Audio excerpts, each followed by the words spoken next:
Hoy vamos a hablar de una etapa que a mí me parece sumamente importante sobre la vida de Borges. Vamos a tratar una etapa que, habíamos dejado planteada en el encuentro anterior el que yo les di, que es cuando Borges, Juan Francisco Borges, está terminando sus guerras en el Alto Perú, las defensas de la ciudad de La Paz, y el jefe de las defensas de La Paz, Segurola, él actúa allí. Recuerden que su padre muere, su tío muere en la defensa de la ciudad de La Paz, y entonces comienza una etapa que yo entiendo como comienza a construirse el Juan Francisco Borges militar y comienza a construirse como político también, en algunos hechos que son casi imperceptibles, pero que son importantes. Él está, después de que termina la guerra en el Alto Perú, está durante un año, permanece casi un año en La Paz, no regresa, digamos, a su casa en Santiago rápidamente, y esto tiene que ver, por una carta posterior de la madre, que después le voy a pedir a Marcelo que la lea, tiene que ver con que la misión con la cual había ido al Alto Perú con su papá era comerciante, acuérdense, era cobrar una deuda que oscilaba entre 5 y 6 mil pesos, que es una barbaridad de dinero para la época, y que finalmente, bueno, los agarra la guerra, muere el padre, muere el tío, no puede cobrar, por supuesto todo el Alto Perú es un caos absoluto, y su madre le pide, nos enteramos después por una carta, que su madre le pide que quede durante un tiempo allí a ver si puede cobrar algo, porque es de lo que vivían. Finalmente, sin poder cobrar esa deuda, en 1783, a principios del 83, Juan Francisco está regresando a Santiago del Estero. Bueno, no voy a volver sobre el panorama de Santiago porque ya lo hemos visto en encuentros anteriores, digamos, todo el conflicto con el Cabildo y esta cosa que se empieza a desmoronar el régimen. Bueno, ya lo hemos visto, eso no me parece volver, pero él vuelve a Santiago y permanece aquí un tiempo. No llega a un año, pero en ese año, la pregunta es, bueno, ¿qué hizo ese año? ¿Y qué pasó en la vida de Borges, en la vida familiar de Borges durante ese tiempo? Juan Francisco tiene, según las bases de datos oficiales o lo que conocemos, una hermana que se llama María Francisca. Pero recuerden que nosotros vimos también que tenía dos hermanos más, uno Baltasar, que lo vimos entrando en el documento, que lo vimos entrando en la escuela de Montserrat, en el colegio de Montserrat, y saliendo los 2 días porque le pasó algo, un accidente o algo que, digamos, lo hizo que lo despacharan de vuelta. El médico dijo, acá no se puede curar, de vuelta a su casa, y después nos desaparece de la escena, ¿no? Y una hermana, Manuela, que está como muy desperfilada en la vida de los Borges, ¿no? Pero que sí aparece en 1803, cuando está bautizando una hija natural, muy fuerte tener una hija natural en esa época, ¿no? Que se llama María Josefa. Manuela tiene a María Josefa. María Josefa se llamaba la abuela de Manuela, con lo cual están recuperando historias familiares ahí, ¿no? Y en ese año pasa que María Francisca se casa con Domingo de Iramain. Uno piensa, bueno, era muy jovencita, tenía 12 años María Francisca. Claro, yo dije también, a la pucha, pero como ya he visto, investigado sobre la familia materna, ¿no es cierto?, los Urréjolas Peñalosa, los casamientos de las mujeres en general, salvo el de la mamá de Juan Francisco, Las casan muy niñas, mucho antes de lo que autoriza la iglesia, que es un piso de 14 años para las mujeres y 17 para los varones. Por ejemplo, María Josefa, la abuela de Manuela, la casan a los 11 años. ¿Cierto? Obviamente son matrimonios que se arreglan y luego se consuman cuando las mujeres llegan a la edad de la madurez sexual, ¿no? Y es cuando uno ve que empieza a tener los hijos. La abuelita tuvo 12 hijos en 10 años. O sea que ahí llegó la madurez sexual y allá vamos, dijo. Ahora sí, dijo. Ahora sí, dijo, ¿no? Bueno, la cuestión es que María Francisca se casa con Iramain. Y yo me preguntaba, bueno, ¿quién es este Iramain? Porque aparece en algunos relatos como un gran comerciante. Y es cierto, cuando uno mira la historia que recupera Eduardo Zaguier en la historia de América Latina, Iramain era, el esposo de Francisca, era un comerciante, no de los más grandes, no de los de mayor giro comercial con las casas importadoras y exportadoras de Buenos Aires, pero era un comerciante local importante, con alguna fortuna, hijo de uno de los 3 Iramain, hermanos que vienen desde el Potosí, 3 borbónicos. Uno de ellos se va hacia Tucumán y 2 quedan actuando aquí con altos cargos en el cabildo, en el comercio, etcétera, etcétera. De modo que yo entiendo que el casamiento de María Francisca se produce por una parte de modo estratégico, al estilo de los matrimonios de los Urréjola, ¿no? Digamos que pensaban muy bien con quién casar a sus hijas. Y por otro lado, es un casamiento que a mí se me ocurre bastante apresurado, porque la familia había quedado casi en la indigencia. Entonces, la familia Borges habían perdido todo el crédito que tenían, entonces el matrimonio de Francisca, muy al estilo de los matrimonios que sabía hacer Josefa, la abuela, digamos, la señora casada con Peñalosa, con Jerónimo Peñalosa, un matrimonio estratégico que le va a permitir a ese sector de la familia, por lo menos, tener una estabilidad económica y llegar, estar como más tranquilos, ¿no? Pero también se me ocurre que podía este matrimonio ayudar a solventar, como dice la mamá de Juan Francisco, ayudar a solventar la vida de 2 mujeres que habían quedado solas. Ella viuda y una hija soltera, Manuela, la que tendrá a su hijo natural en 1802, ¿no es cierto? Entonces, una vida por lo menos bastante complicada. En algún libro que estuvo leyendo, en alguno de los tantos libros que estuvo leyendo Marcelo y que conversábamos, me dice, bueno, pero fíjate, Cecilia, ¿por qué no me acompañas, Marcelo? ¿Por qué estás vos ahí solo, parado y como vigilante? Fíjate, Cecilia, me dice que la hermana Bernardina, esposa de Gorostiaga, y que quedan las 2 mujeres juntas, viudas, ¿no? Casi al mismo tiempo, porque a Gorostiaga, como jefe del escuadrón que sale en defensa del Alto Perú, pero que queda en el Río Negro, lo matan en el Río Negro, al año siguiente lo matan al marido a Borges y a su hermano. Entonces, dos mujeres de la misma familia que quedan viudas casi al mismo tiempo.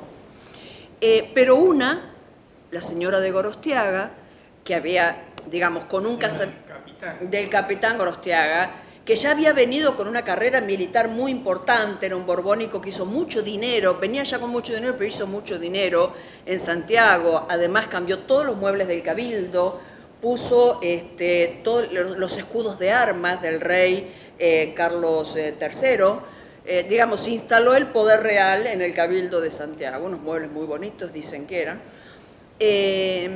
Esta mujer es sostenida por la corona española. Todos los meses va a recibir 600 pesos, ¿verdad? Que era mucho dinero para ella y para sus 5 hijos. 2 que recupera la genealogía, pero cuando Gorostiaga en su testamento habla y dice cómo repartir su herencia, dice en partes iguales para mis 5 hijos.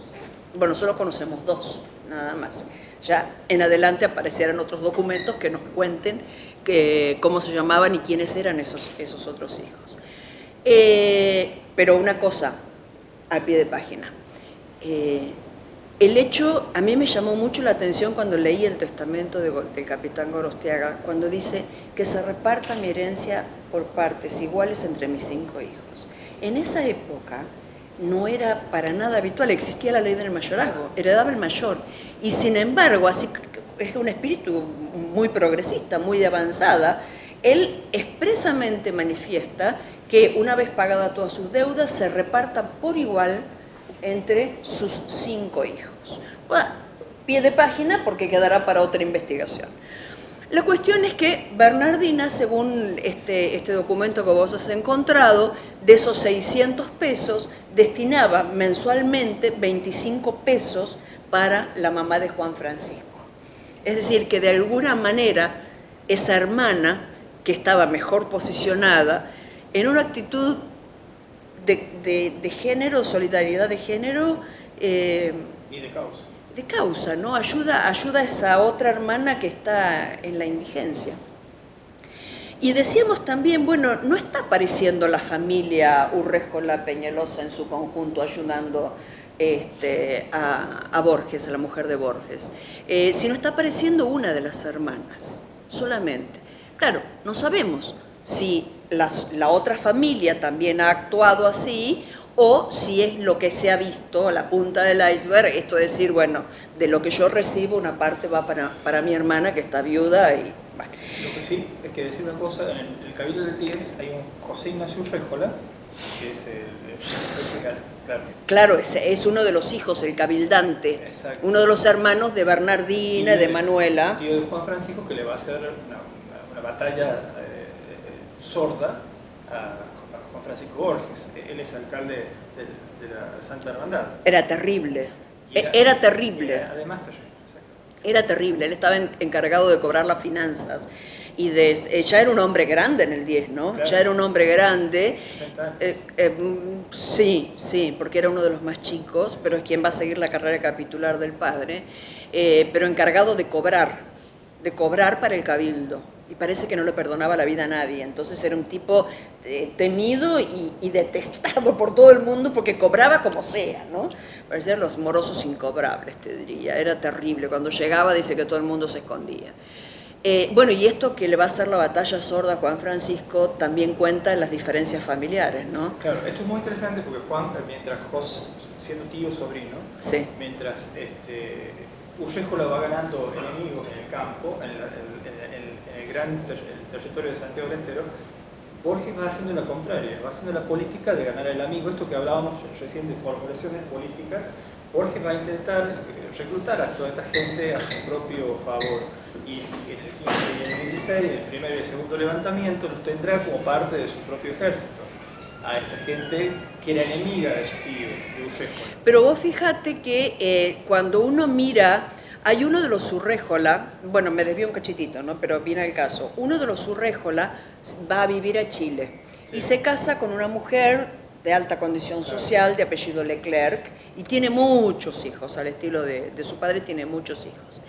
Y ellos son conocidos y son recuperados en un texto chileno que tiene mucha difusión, que se llama Los Vascos de Concepción, Concepción, Chile, ¿no? Y entre los vascos de Concepción aparecen los Urréjolas como poseedores de tierras, con altos cargos en el cabildo, y ultraborbónicos, ultramonárquicos, que con la revolución prefieren perder todo antes de claudicar en sus ideas, ¿no? Y un poco este Urréjola está respondiendo a esa línea, a los ultraborbónicos, ¿no? No hay que olvidar los hermanos jesuitas, los hermanos Urréjola jesuitas, que son expulsados a España, ¿no? Claro, son los dos mayores, Vicente y Manuel, los dos mayores jesuitas. Bueno, la cuestión es que esto está pasando en el año que Juan Francisco, es decir, hay un reacomodamiento familiar a partir de un matrimonio muy bien posicionado para María Francisca, pero el resto de la familia queda ahí pendiente.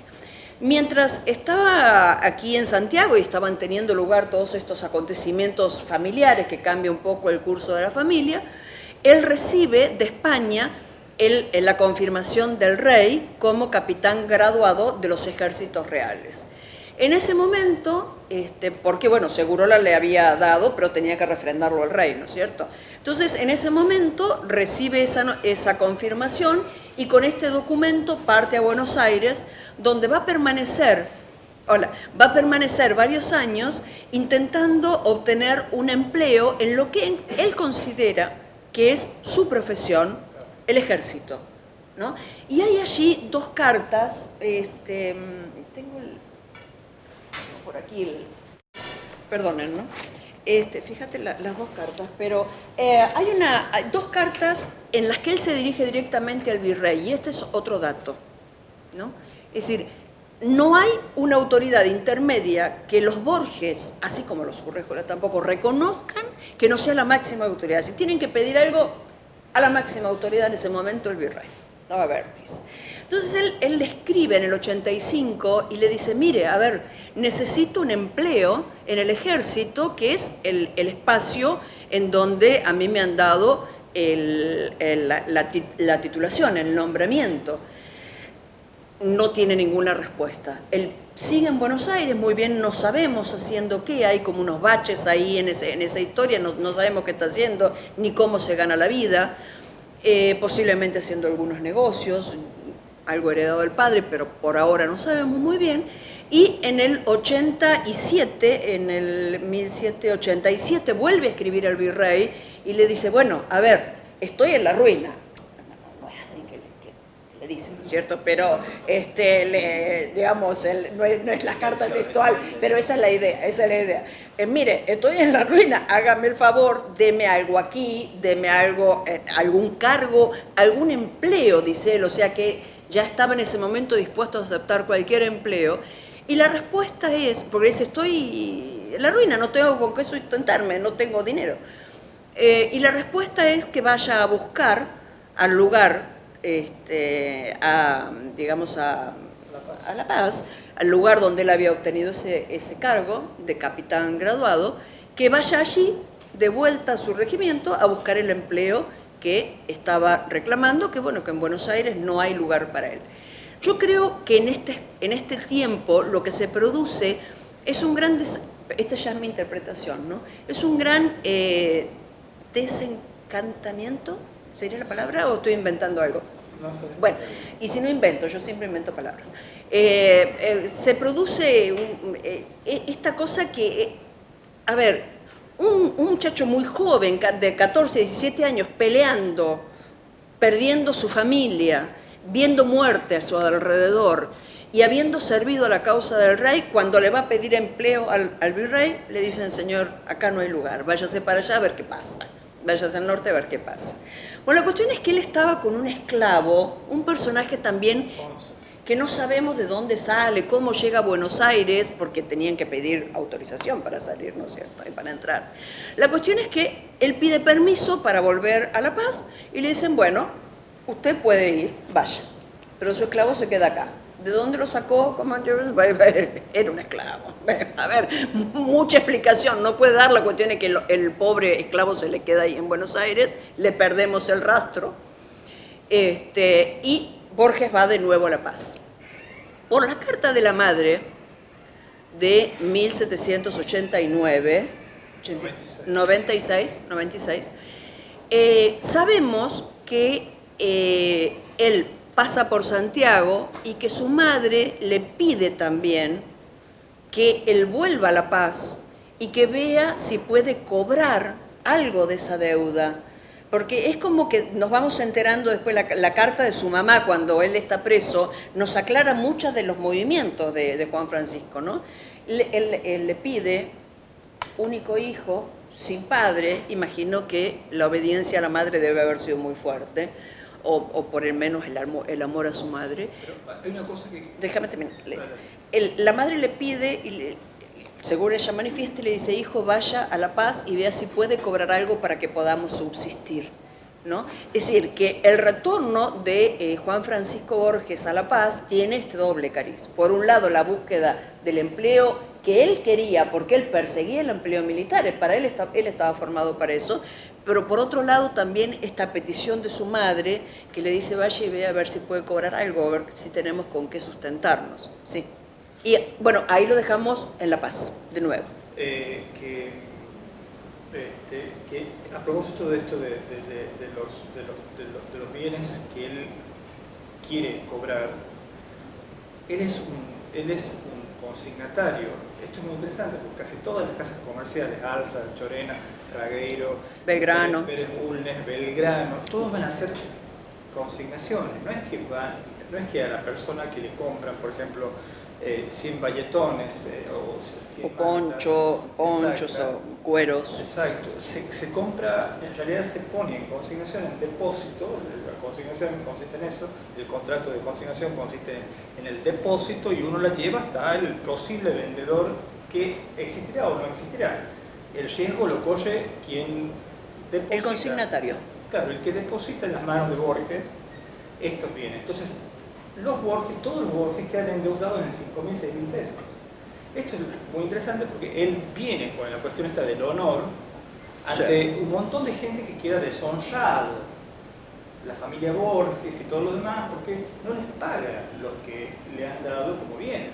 Pero aparte, Marcelo, es muy difícil pensar que en un territorio tan convulsionado como era el andino, después de la revolución de Tupac Amaru y las repercusiones que va teniendo, es muy difícil pensar que el comercio vuelva a ordenarse como para que los deudores le puedan pagar. Claro, pero mira lo que hacen los Álzaga.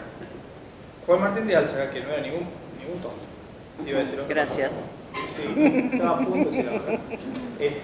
Lo que hace es garantizarles a todos los que ponen los bienes para que sean vendidos, a todos los consignatarios, les garantiza que si no llegan a ser vendidos y llega a sufrir algún siniestro, por ejemplo, este caso fortuito absolutamente. El levantamiento de La Paz, Álzaga pagaba.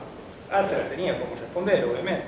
Pues yo encontré un documentito que por ahora está suelto ahí, documentito digo porque lo encontré y lo agendé, en donde Álzaga le pide permiso al Cabildo santiagueño para instalar una casa comercial en Santiago del Estero.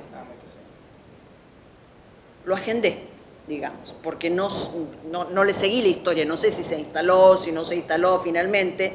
Lo que pienso es que ha actuado como consignatario. Martín de Álzaga. Martín de Álzaga, sí. Hay un Martín de Álzaga tucumano. No, este es de Buenos Aires. Pariente de Martín de Álzaga aquel, sí. de la casa Álzaga, que paga parte de la independencia, porque uno hasta aquí va creyendo que la independencia y la revolución, etcétera, etcétera, son actitudes que van pagando el cabildo. En realidad son personas que pagan, contribuyen para que eso suceda. Y ahí uno puede ver la mano de determinadas personas. Martín de Álzaga va a colaborar Martín de Álzaga, ya no el originario, ya no que está desde hace 4 años que está ejecutado, muerto, por Rivadavia, por las acciones de Rivadavia. Martín de Álzaga, tucumano, de la casa de Álzaga, porque la casa de Álzaga sigue hasta hoy. Sí. Bueno, las casas familiares son bien longevas, ¿no? Tienen mucha duración. Le das 15.000 pesos a la Independencia de Bernabé Arauz para que arme la casa Bazán, que estaba en una condición que había que volver a poner en condiciones, ¿no? Para que estén reunidos ahí los congresales. Los congresales. Está bastante deteriorada la casa. El otro día publiqué una foto de cómo era la casa. No era muy sencillita, una casa muy al estilo de nuestras casas, claro, de la colonia. Bueno, nada que ver con lo que es ahora, por supuesto, que está como reinventada y hay una cosa de... Claro. Bueno, la cuestión es que Juan Francisco Borges vuelve a La Paz, intenta ubicarse con su grado de capitán graduado, no consigue que lo reconozcan, que lo tomen, formar parte de ningún regimiento, y mientras tanto arma ahí una sociedad con para exportar cascarillas diría. Cascarillas con alguien con Iriondo y un español de apellido Blas de la Variega. Bien, no lo encontré al hombre. no sé quién es, ya vamos a encontrarlo. Bueno, la cuestión es que yo me preguntaba si la plata que pone, a ver, acá nos movemos por ahí en el terreno de las especulaciones, ¿no? Porque Borges pone un dinero para entrar en sociedad con Iriondo, Manuel de Iriondo, ¿no? Manuel de Iriondo. Perdonen, pero mi memoria falla, por eso ando siempre con mis apuntes. A propósito, encontré un pedido de Iriondo en 1784 que le hace al virrey para que el escribano de Oruro pueda asegurar su limpieza de sangre. Y es fantástico, lástima que no lo tengo, pues yo se los pensaba leer, es fantástico porque en qué tono está escrito el pedido de limpieza de sangre, que va a ser una de las discusiones que van a pasar después con Borges, ¿no? O que pretenden que pase con Borges. Entonces, el tema de limpieza de sangre, de los asquerosos judíos, de los repulsivos moros, de los gitanos, y hace una cosa así bastante inquisitorial, ¿no es cierto?, que era una fórmula en realidad. Y finalmente obtiene su limpieza de sangre poco antes sí, de la sociedad con Borges. La cuestión es que... Bueno, la limpieza de sangre es un pedido para asegurar de que eran españoles y católicos puros. No. Bueno, eso lo vamos a discutir. Eso usted lo dijo divinamente, eso se arregla. A ver, ¿cómo asegurar de que no hay algún moro, algún judío, es bastante difícil. Pero en principio lo que querían obtener era ese documentito que el rey les aseguraba de que eran blancos, castos, puros. Faltaba que pongan arios, claro, pero es muy inquisitorial la fórmula. Yo decía, la pucha, o sea, cómo lo de los gitanos me llamó la atención porque era una cosa que no tenía presente en las limpiezas de sangre, ¿no? Los gitanos también, que no había gitanos, y algún italiano también raro, el italiano del sur, mezcla, digamos que... Claro, bueno, una fórmula bien interesante que obtiene poco antes, muy poquito antes de hacer la sociedad con Borges. Finalmente, esta sociedad, con un socio español que iba a recibir, iba a vender la cascarilla allá, termina en un rotundo fracaso cuando Iriondo y Borges se pelean. Aclaración, la cascarilla, habíamos hablado la semana pasada, ¿no? La cascarilla era la revolución en lo medicinal. Finalmente habían encontrado una forma de combatir la fiebre de la malaria y el paludismo. Ustedes saben que la fiebre es lo que mata la malaria y el paludismo. Uno muere de fiebre, uno muere devastado por la fiebre. La cascarilla, que viene de la quinina, el árbol de la quina, la mejor quina que había, también es quinoa. ¿Quinoa? También es quinoa. Después, ahí tiene muchos nombres porque están en como que era como un árbol sagrado. Está ahí. En el Amazonas, sí. Y la mejor es la del Amazonas peruano. Está ahí cerquita de donde estaban ellos. Exacto. Está muy cerquita porque ellos van a sacar ese producto de la zona del lago Titicaca. Exacto, de Puno, de la zona de Puno. Lo que hoy es Puno, salía esta droga, entonces era fabuloso porque podía salir por el lado del Pacífico hacia Asia. Por el puerto de Arica. Claro, el puerto de Arica, que era un lugar que sufría muchísimo estas situaciones. Filipinas, todas las territorios españoles, Filipinas, Macao, que era una colonia portuguesa, y las partes, y por el Atlántico, obviamente todas las colonias estaban en África, que eran españolas o portuguesas. También iba a servir para el Brasil, porque el Brasil iba a descubrir esto de que los indios, los incas, tomaban esta la quinina, para otros beneficios, porque tenía tranquilizantes, etcétera, etcétera. Obviamente acabamos de descubrir que tomar. Claro, sí, bueno, devastaron esto, ¿no? O sea, Porque la cascarilla era la corteza. La corteza, era limpiar la corteza del árbol y lo que la cascarilla era lo que salía. Por eso, la cascarilla era finalmente, pero vuelvo a decir, era como el Viagra del siglo XVIII. El éxito que se produce es enorme. Todo el mundo, Álzaga, dicho sea de paso Álzaga, se alza comercialmente con esto. Bueno, pero la cuestión es que esta sociedad fracasa, se pelean, se discuten, se pelean Iriondo con Borges, y Iriondo le reclama a Borges una suma de 900 pesos, me parece que era una cosa así, que le había quedado debiendo. Bueno, finalmente Borges no reconoce, van a juicio y ahí empieza uno de los tantos juicios, qué sé yo. Gana en primera instancia, después el juicio va a Buenos Aires, Borges lo pierde, terminan sin pagarle y hay una denuncia muy fuerte. Ahí empiezan una serie de denuncias contra el procedimiento contra los procedimientos, supuestos procedimientos o cómo ven que procede Borges en el Alto Perú.